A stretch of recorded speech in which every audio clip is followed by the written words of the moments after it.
So, Senator, this alternative resolution that you're working on, as I understand it, it would require passage of a UN Security Council resolution condemning Assad's use of chemical weapons and set some kind of a deadline for the UN to get control of the stockpile. A military strike would then be authorized if that deadline isn't met. What more can you tell us about it? What we're trying to do is to do everything possible to make sure, first and foremost, that the regime in Syria and the Russians know that we're going to continue to pressure them to come to a resolution of this. But I think there's enough consensus to develop a strategy where we might be able to get an even better result, meaning all chemical weapons out of Syria without fail. So that means the Syrians, and the ball is in the court of the Syrian regime and the Russian Federation. In terms of this resolution, though, Vladimir Putin said earlier today that this can only work if the U.S. and other countries renounce any plan to use force against Syria. For you, is that threat of force continuing essential? I think it's critical to continue to put pressure, and that's the only reason we're having these discussions. You think we're only here because of that threat of force?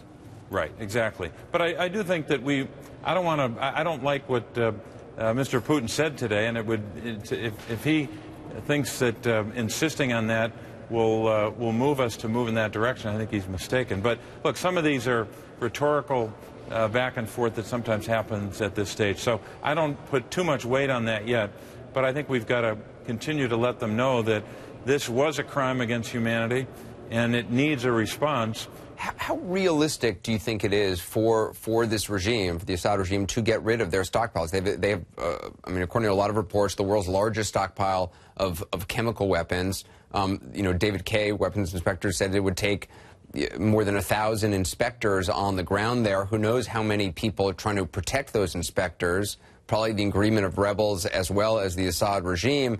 And it would still take a very long time to actually destroy these stockpiles. So how realistic is this? I think it's a difficult challenge, but my sense of this, and we're still looking at this we have to examine some intelligence as well, but my sense of this is that there's a cumulative nature to the intel that our government has, the intel that's been developed in the region by several different countries. So I think there's a pretty good sense of where these are. The Russians themselves, of course, can help us. Now, the regime in Syria claims, they assert, that they will be very forthright in making sure that they take inspectors and representatives of the UN and the international community to the sites. There has to be unfettered access. It has to be a complete and total removal. You're talking about a relatively short timetable. Do you have a number in mind? I mean, do you have a sense of how long the regime should be given to, at the very least, account for, you know, or open up, bring inspectors to their sites? You know, destroying them is a whole other issue, I suppose. If it were up to me, if I had to make my own call on this, I would certainly say it would be days for sure and not weeks. Some have suggested a window of maybe 2 weeks, but we'll have to work with the administration and those who can give us a better sense of how long this might take. But it has to be a reasonable length of time, but not such a length that you get into a delay, and therefore the pressure and the urgency to deal with this crime is diminished or degraded. So you're saying you would want the Syrian regime, within a space of 2 weeks or days, you said, to what? Provide access to the sites, for all their sites, to UN personnel? Absolutely. Now, a precondition to even take that step would have to be a UN Security Council resolution.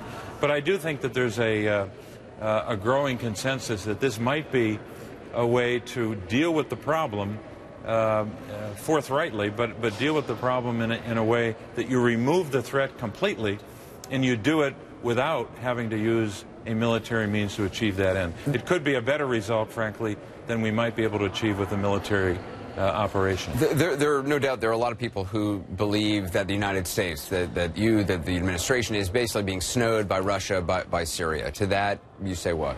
Well, when I first heard it, I was frankly dismissive of it, but in the last 24 hours, based upon reporting that's been done, based upon some briefings, talking to the president today in our caucus, I have a better sense now about the parameters of this and the potential.